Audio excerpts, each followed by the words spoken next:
All right. So let's go through a creative deal. So we're gonna work on this deal right here, Rafael Diaz. Jules and I went on the appointment. This is what it looks like. This was the sheet. So this is all the information I wrote. It's very messy, but I'm gonna put it in our creative offer sheet. I'm gonna run it together. I haven't done it, so I'm literally gonna just do it with you guys. So this might be a bit of a long video, but just bear with me. I'll do it as fast as I can. So it's 12120. Southwest 179th. You know what? Let me do it here. Damn it. What I'm gonna do is let me copy all this.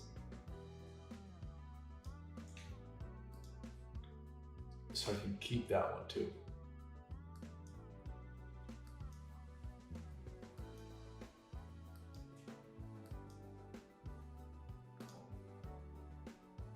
Ah, come on.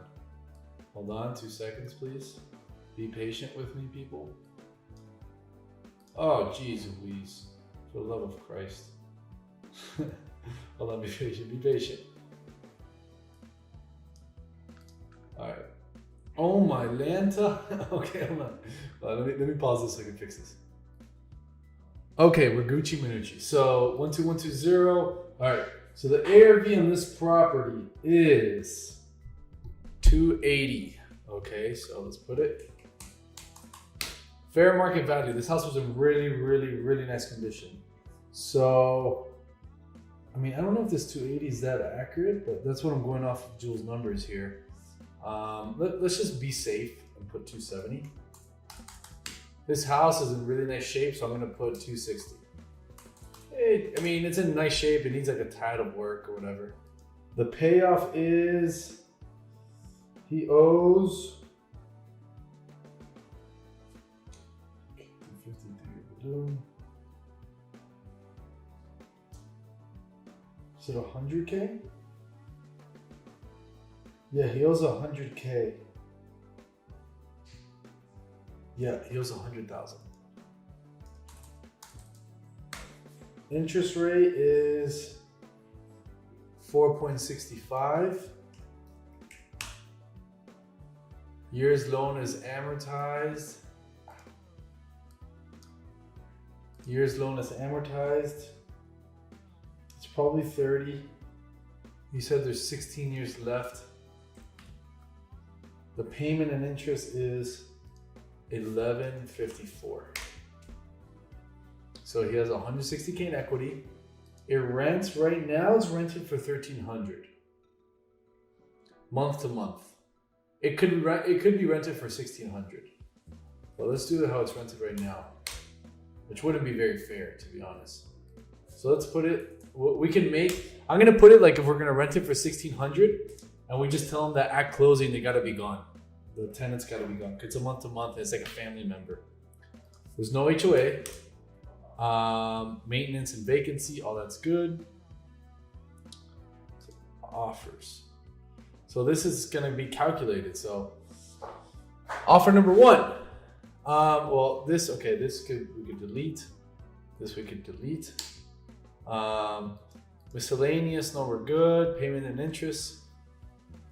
So the only challenge I see here is that there's a little bit of payment arbitrage, meaning there's a little bit of payment gap, payment and rental gap. So the payment is 1154, but it's not only the payment, it's payment plus maintenance plus vacancy. This includes taxes, I hope. I'm pretty sure he told me. Yeah, it's a conventional loan. 350. What is it? $350. 350 bucks. Oh, that's something I was writing.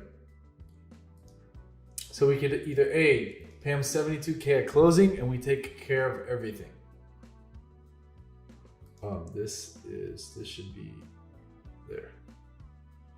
Bam. Okay, so then never go higher than 50%.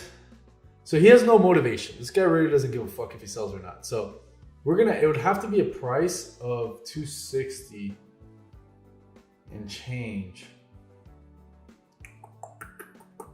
Yeah. Okay. So 72 paid at closing. That'll be like if we're getting the house for 172 pretty much. 100 to 72, so we'd have some equity. And we'll just take over payments and maintenance. He probably wouldn't go for that. What I'm thinking, this is a house that'd be nice to keep. So because it's just in a nice area. But okay, so number 2.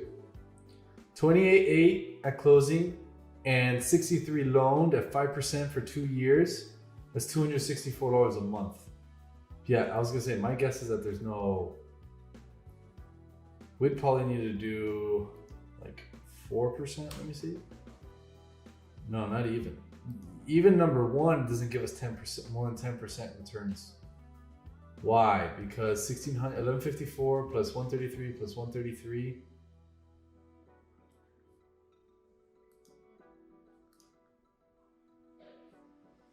I'm just checking something. Okay, yeah, so 72.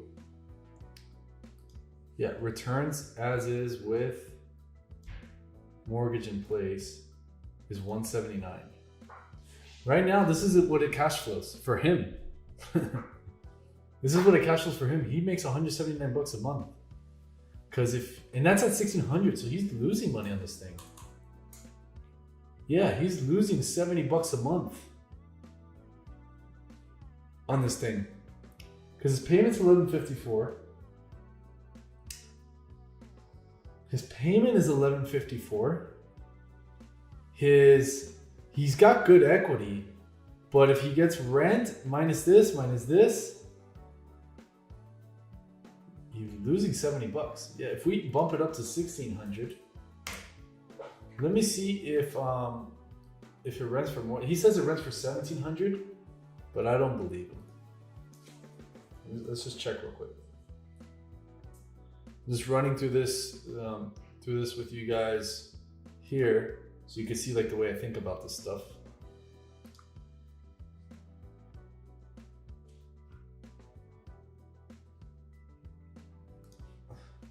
It's a really nice little area too.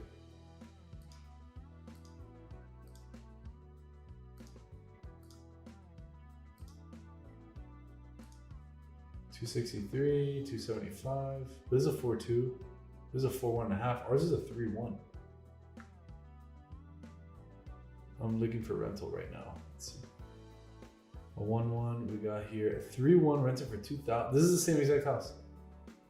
2,035. But it's not rented, and it's been on the market for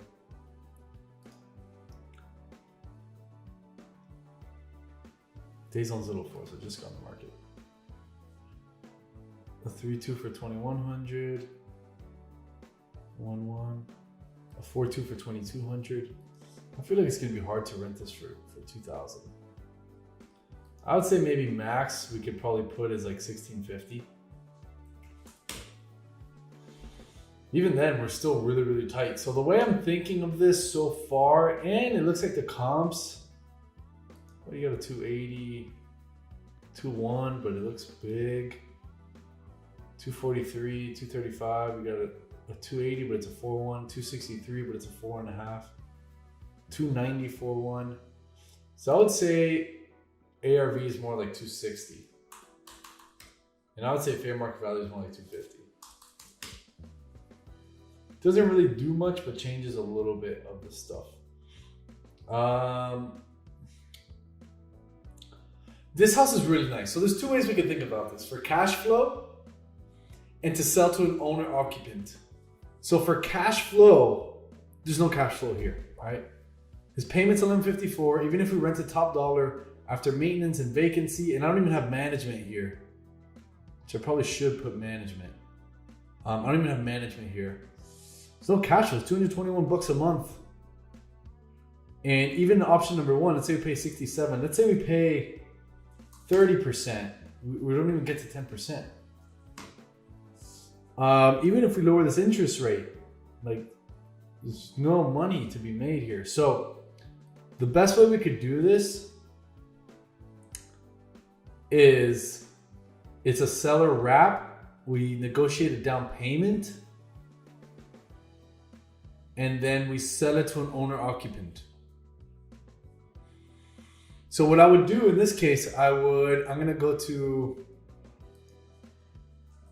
amortization calculator. I'll tell you why. So, okay, two ways: for cash flow and to sell to an owner occupant. Meaning, this house was in really nice shape.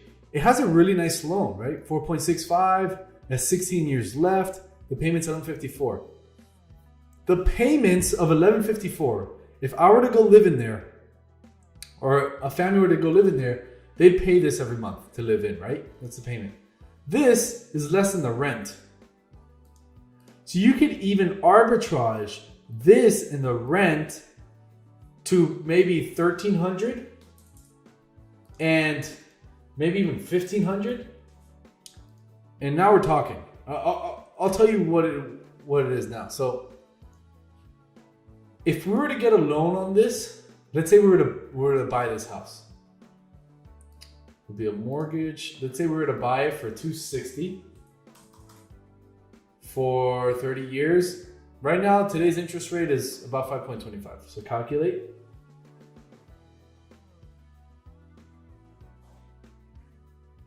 The payment's going to be $1,435 a month.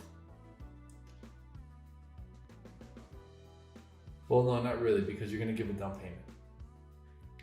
So really, if it's a conventional loan, let's say someone were to buy the house for $260 times 0.30% down.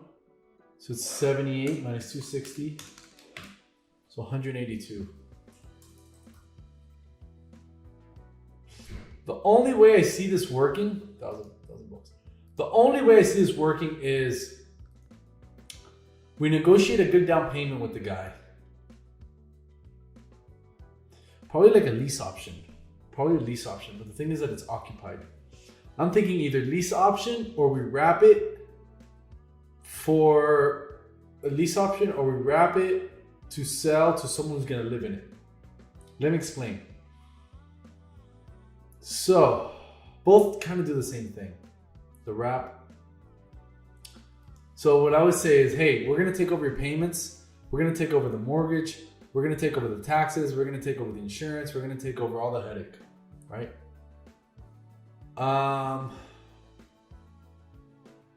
And we'll give you $10,000 down.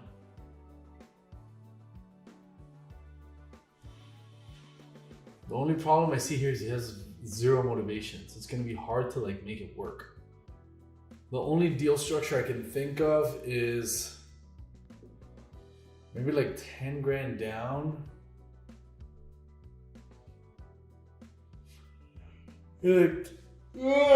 Sorry. Maybe like 10 grand down.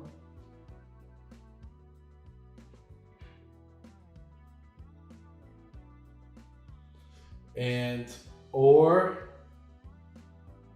we lease option it, meaning we rent it for him.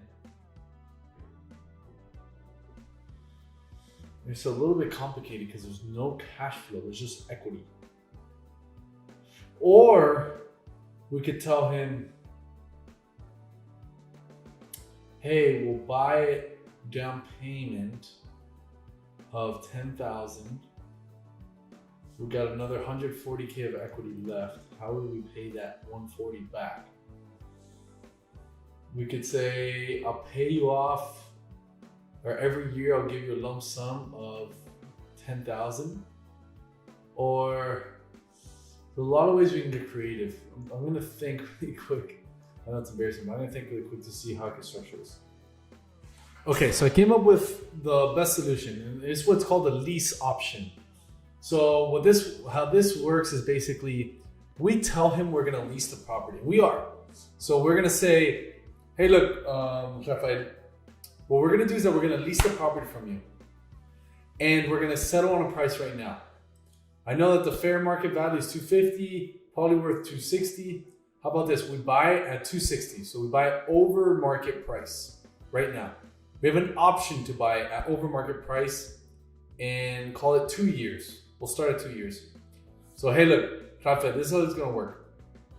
The purchase price is gonna be 260. We're gonna give you $15,000 down, and we're gonna take over your mortgage exactly how it is, right? But we need the property empty. So we need the property empty. I'm gonna write this right now on notes.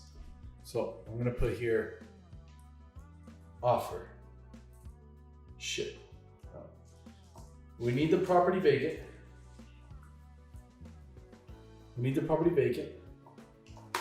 We'll do 15,000 down. I'll tell you guys why 15,000 in a second. 15,000 down. Keep loan in place. Option to purchase for, we'll try to negotiate at 250. At 250 in 2 years. Why, Raul? Why? Let me delete this one. Oh, offer, okay. Why? Okay. If someone's gonna buy this house for 260, right? A family, they're gonna have to put, the lowest that they'll have to put is 20% down, unless they do FHA. Then it's a different story. But let's say a conventional family, right? So you got 260 times 0.20%, so 20% down. They're gonna have to put 52 out of pocket, right? They're gonna have to put 52. They're gonna put 52,000 down to buy this house. Okay? Oh, I hate that this comes out like that. This is if someone's gonna buy this conventional. Damn it, it comes out little. Whatever. Now, if we can agree to only pay 15 down, we can then turn around and list this for sale for 30,000. Let me do this. Hold on.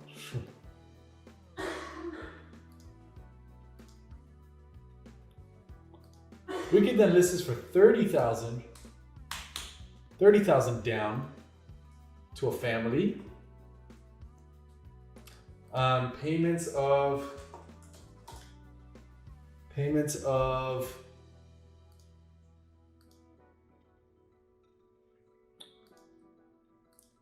$1,400 per month. So it's less than rent, and it's more than $1,154. So we could then we bought it at 15K down. We'll then make a 15K profit, and we could even cash flow, the difference between $1,154 and $1,400. So we can make $246 per month and make 15 down, on the sale. Now, is he going to take this? I don't know. He doesn't really seem motivated, but he'll cash out. He won't have to deal with tenants anymore, and we're going to make his monthly payments. He's not making any money anyways. He's literally making $0 on this property because he has a rent over $1,300. If you do the math, I'll show this, 13,000. If you do the math, he's losing $70 a month on the property. Well, granted, he's probably not calculating vacancy. He has to have maintenance, but he's breaking even on the property. So we're gonna just give him 15K, and we'll tell him, yo, we'll buy it at 250. And the purchase price for the other people will be 265. We'll sell it at 265 on an option to the buyer. So I know it's a little complex, but to simplify it, we're gonna buy it at 250 from Rafael. The term is 15,000 down. We're gonna take over his mortgage for 2 years. Then we're gonna resell it for 30,000 down at 265 at $1,400 a month, and we're paying $1,154. So we're gonna make $246 every month, and who's gonna buy it is gonna be a family. It's gonna be a family who wants to live in this area that has 30,000 down. But if we list this on the MLS or on Craigslist, 30,000 down, $1,400 per month, no credit check, only income check. It'll be our job to get a good buyer in there. Obviously, we don't want them defaulting because then we have to step in. With an option to purchase. So that is it's a creative, very creative deal, but it's something that can be done. It's the only way I can really see this happening. Like, bro, you're not making much money in this house. We'll give you 15K now, and in 2 years we'll buy you out for 260 or 250, and that will be that. So I would have to put the paperwork on Freedom Soft because I don't have that right now, but that is the best way to to structure this.